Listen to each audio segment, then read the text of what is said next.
81차시입니다. 광복 후 정부 수립 논의를 시작하다 부분이에요. 이전차 시 진단평가부터 보죠. 제2차 세계대전이 끝나고 전쟁 방지와 세계 평화 유지를 위해서 국제연합이라고 하는 UN이 창설됐죠.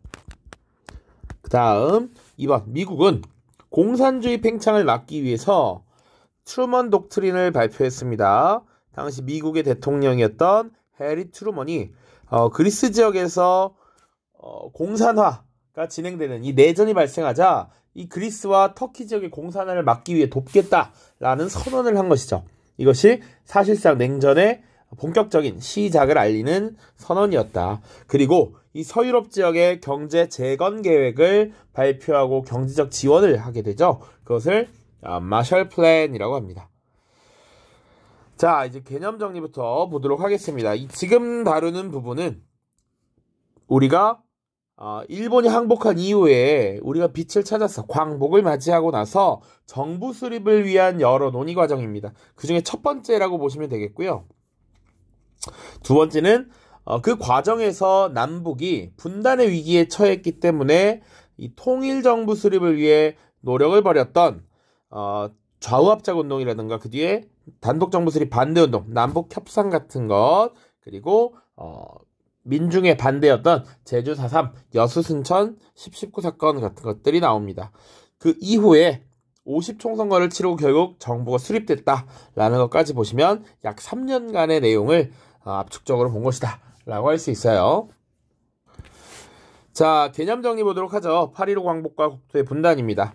자, 광복이라고 하는 키워드 자체가 빛 광자의 되돌리다, 회복하다의 복자예요. 그래서 8월 15일에 우리가 빛을 되찾았다라는 거야. 그 이전은 어둠의 세계였다라는 것이죠. 일본의 강압적 지배, 이런 어둠에 있다가 우리가 빛을 되찾았다. 그것은 직접적인 배경은 연합국의 승리, 그래서 일본이 항복한 것이고요. 그리고 우리 민족의 꾸준한 끊임없는 독립운동의 결과라고도 할 수 있죠. 그런데 일본이 갑작스럽게 항복을 선언함으로써 그동안 차근차근 노력해왔던 것들이 표면적으로 드러나지 않고 연합국의 승리 때문에 일본이 항복한 것으로 우리가 광복을 맞이했다라고 인식될 수도 있다. 실제로 1945년 8월 20일에 한국 광복군이 국내 진공작전을 시행할 것을 계획했습니다. 그래서 우리가 우리의 손으로 직접 일본군을 무찌르고 무장 해제시키려고 했는데 실제 일본이 8월 15일에 항복을 선언함으로써 우리가 준비했던 그런 것들이 물거품이 돼버렸다라는 것이죠. 그래서 실제로 김구 선생께서도 일본이 이렇게 빠르게 항복을 하자 굉장히 슬퍼했다. 우리가 뭔가를 했어야 하는데 우리가 그래야 발언권을 얻을 수 있는데 그렇지 못하는 것에 아쉬움을 표하셨습니다. 자, 그 이후 광복을 맞이했으나 남북이 분단됩니다. 두 번째, 남북 분단이 나와 있어요. 자, 소련군의 대일전 참전 이후에 소련이 한반도 북부 지역을 점령했다라고 되어 있습니다. 분명히 얄타 회담에서 소련군의 대일전 참전이 결정되었고 실제 참전한 것은 언제였느냐? 8월 초입니다. 정확히는 8월 8일이에요. 그래서 이 소련이 자, 잠시만 이렇게 있으면 소련이 이미 8월 8일부터 이렇게 내려오기 시작했습니다. 그래서 일본군을 무장해제시키면서 내려오고 있었어. 자, 그런데 미국은 사실은 저기 오키나와 어딘가에 있었다라는 얘기죠. 저 멀리 바다에서 이렇게 올라오고 있었습니다. 자, 그래서 미국은 이 소련이 한반도를 빠르게 점령하면 이 공산주의 세력이 한반도를 장악하게 되는데 그것은 막아야겠다라는 생각을 해서 미군이 38도 선 이남에 북위 38도 선이라고 합니다. 북위 38도 선 이남에 진주하기로 결정을 합니다. 자, 그래서 소련이 이를 받아들여서 38도 선 이북에는 소련이, 그리고 38도 선 이남에는 미국이 지금 주둔을 하게 되었다. 자, 실제 그래서 어떤 상황이 펼쳐졌느냐? 이 미국이 점령한 남한 지역은 미군의 직접 통치가 이루어집니다. 그래서 미군이 우리를 통치한다. 이런 통치기구로서 미군정청을 설치하고요. 이것은 직접 통치를 의미했다. 그런데 미국이 사실은 우리 한국의 사정을 잘 알지 못하죠. 그리고 국가를 운영하다 통치한다라는 건 많은 인력과 시스템이 필요합니다. 이때 조선 총독부의 관료와 경찰 조직을 그대로 유지하면서 직접 통치를 했고요. 이것은 당시 대한민국의 권력을 친일파들이 다시 가지게 되게 하는 결과를 낳았고, 친일파를 실제로 청산하려 했을 때 이것이 많은 방해가 되었다라는 겁니다.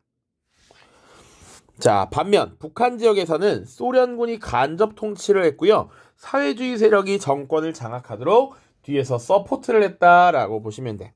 밑에 조선건국준비위원회라는 게 나오는데요. 그들이 조직한 인민위원회라는 것이 있습니다.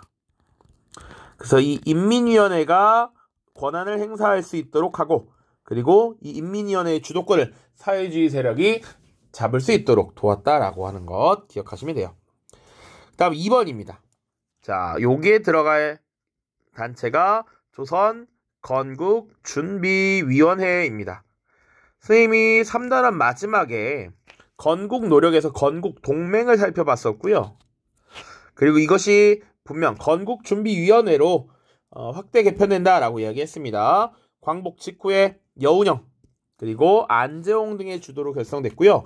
이들은 나름 일본이 물러가고 외국군이 들어오기 이전 그 과도기에 실질적인 정부가 수립되기 전에 치안을 담당하기 위한 지부 치안대를 설치했습니다. 그러니까 실제로 한국 내에서 가장 많은 영향력을 행사했던 민족 지도자가 여운형이었습니다. 물론 국외에는 김구 선생도 있고 김원봉 선생, 김규식 선생 등등 많았지만 국내에 남아있었던 사람은 여운형이 가장 인지도도 높고 덕망도 높았습니다. 그래서 총독부가 여운형을 불러서 우리가 이제 곧 사실 물러날 수밖에 없는데 그렇게 되면 우리를 신변만 보호해달라, 그리고 자기들이 좀 맡아달라, 이런 식으로 부탁을 했다라고 하죠.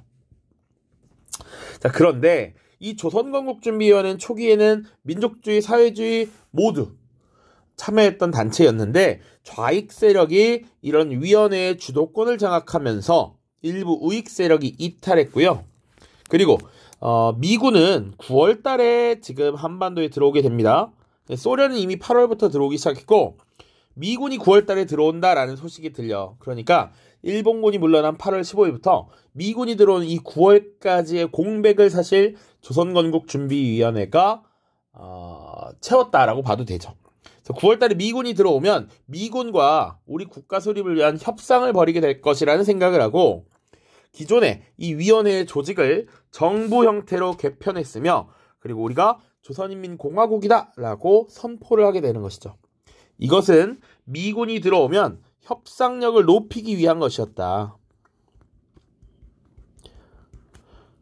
아니, 지금 국가 대 국가로서 협상을 하려고 했던 것이죠. 일개 단체가 아니라 독립국가로서 국가 대 국가의 논의를 하자라고 시도했던 것이다. 물론 미군은 이것을 받아들이지 않았습니다. 자, 그리고 또 기타 정치 세력은 뭐가 있었느냐? 당시 지주 자본가들을 대변하는 한국민주당 세력이 있었습니다. 보시면 지주 자본가 지식인들을 중심으로 구성돼서 미군정에 적극적으로 협력했다. 그리고 이승만이 이끄는 독립촉성중앙협의회, 그리고 김구가 이끄는 임시정부의 한국 독립당 등이 있었다. 우리 이미 어느 정도 알고 있는 내용입니다. 자, 그리고 나서 일본이 패망하고 물러난 뒤에 한국에서 정부를 수립하기 위한 어떤 노력이 있었느냐? 첫 번째는요, 우리가 한 것은 아니지만, 자, 러시아의 수도였던 모스크바에서 세계 국가의 외교부 장관입니다. 이들이 모여서 논의를 벌이기 시작해. 1945년 12월 미영소 외무장관이 전쟁 이후의 질서를 어떻게 추진할 것인가, 그리고 한국 문제를 어떻게 할 것인가를 논의하게 됩니다. 그래서 결정사항 3가지가 있어요. 한국의 민주주의 정부를 수립할 것, 그리고 미소 공동위원회를 개최할 것, 그리고 세 번째 최고 5년간의 신탁 통치를 시행할 것, 내용이라는 내용이었습니다. 자, 이제 한국의 독립 그리고 한국에서의 정부 수립은 카이로 선언 이후에 계속 약속되었던 사항이야. 그래서 이것을 돕기 위해서 실질적으로 한국을 점령하고 있는 미국과 소련이 위원회를 개최해라. 이것까지는 오케이. 그런데 최고 5년간 신탁 통치를 한대. 신탁 통치는 통치를 맡긴다라는 거야. 맡긴다. 당시 2차 대전의 승전국으로서 강대국 진영에 속해 있는 미국, 영국, 중국, 소련이 4개 국가가 5년간 신탁 통치를 한다라는 내용이었습니다. 그러면 이것에 대한 반응은 어땠겠느냐? 우익 세력, 흔히 민족주의 세력은 아니야. 우리는 지금 독립을 위해서, 우리의 나라를 만들기 위해서 지금까지 피땀 흘려 노력했는데 5년간 더 식민 지배를 한단 말이냐? 라는 인식을 했습니다. 그래서 우익 세력은 신탁 통치 반대 운동을 벌였고 좌익 세력도 초기에는 신탁 통치 반대했습니다. 당연히 5년간 더 지배하는 건 안 돼. 당장 독립시켜줘. 라고 했다가 나중에 모스크바 회의 결정의 전체적인 내용을 듣고는 지금 당장은 조금 그럴 수 있으나 결국은 임시정부를 수립시켜준다는 것이고 최고 5년이라는 건 더 빨리 정부를 수립할 수도 있는 것 아니냐 라고 하면서 좌익 세력은 총체적인 지지로 입장을 선회하고요. 이때 좌우의 대립이 굉장히 심화됩니다. 그런데 문제는 이 신탁 통치 소식이 국내에 전달될 때 분위기가 뭐였냐면 이것이 동아일보에서 보도가 됩니다. 이건 필기까지는 할 필요는 없을 것 같아요. 그런데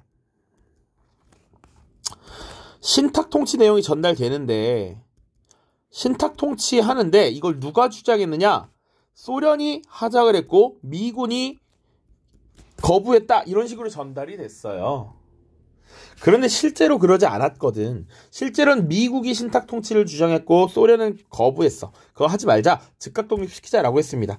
그런데 이런 소련이 신탁 통치를 주장했다라는 잘못된 소식이 전달되니까 이때 반소련 입장이 세력이 많이 등장했습니다. 그리고 반소는 곧 반공 세력이 더욱 힘을 얻었다. 공산주의에 대한 반대 여론이 많이 형성됐다라는 것이죠. 그리고 이 과정에서 서로 우리 내부 분열이 일어납니다. 신탁 통치를 찬성하는 세력, 그러니까 모스크바 3상회의를 지지하는 세력들을 신탁 통치 반대 세력이 공격하는 것이죠. 그래서 좌익과 우익의 대립이 심화되고 심지어는 자기들끼리 집회를 열고서 서로를 공격하면서 유혈 사태가 일어나기도 합니다. 그렇게 민족 내부의 감정이 악화되고 있었다. 그 이후 두 번째, 모스크바 3상회의의 결정에 따라 미소공동위원회가 개최됩니다. 1946년 3월이고요. 이거는 1차와 2차를 또 구분해서 1차라는 것. 자, 그럼 이 미소공동위원회에서는 한국인에게 민주주의 정부를 수립시켜줘야 하는데 이걸 만들기 위해서 한국인들의 입장도 들어봐야지. 그러면 그 입장을 들어볼 한국인들은 어떻게 선정하느냐? 미국은 모든 단체를 임시정부 수립협의에 참여시켜야 한다라고 주장했고 소련은 모스크바 3국 외상회의에서 분명히 한국 문제를 도와준다고 했으니 이 모스크바 3상회의 결정을 지지하는 세력만 참여시켜야 돼. 반대하면 배제해야 돼 라고 주장을 했습니다. 자, 그래서 미국과 소련의 입장이 계속 좁혀지지 않았고 결국 무기한 휴회되었다. 자, 소련은 그러면 왜 이런 주장을 펼쳤느냐? 모스크바 3국 외상회의의 결정을 반대하는 세력, 이게 보통 우익 세력이죠. 우익. 민족주의 세력이야. 반면 결정을 지지했던 세력은 좌익, 흔히 사회주의, 공산주의 세력입니다. 그러니까 모스크바 3국 외상회의의 결정을 지지하는 사람들을 중심으로 논의를 해야 사회주의 정부를 만들 수 있다라는 생각을 했던 것이죠. 그렇죠? 자, 이제 여기까지 보고요. 자료학습 보고 마무리 짓겠습니다. 1번. 광복을 기뻐하는 사람들. 1945년 8월 15일 일본 국왕의 무조건 항복으로 우리 민족은 광복을 맞이하였다. 2번. 다음 자료를 보고 빈칸에 들어갈 알맞은 말을 써보자. 우리는 완전한 독립국가 건설을 기함. 그리고 민족의 정치적, 경제적, 사회적 기본 요구를 실현할 수 있는 민주주의 정권 수립을 기함. 일시적 과도기에 있어서 질서를 자주적으로 유지하며 대중생활 확보를 기함. 조선 건국준비위원회, 줄여서 건준이라고 하는데 건준의 강령이었다. 자, 여운형은 이것을 만들었던 인물을 물어보고 있네요. 광복 직후 안재홍 등과 함께 조선건국동맹을 바탕으로 좌우연합의 조선건국준비위원회를 조직하였다. 조선건국준비위원회는 전국의 지부를 조직하여 치안과 행정을 이끌었으나 좌익 세력이 위원회의 주도권을 장악하자 일부 우익 세력이 이탈하여 점차 영향력이 약화되었다.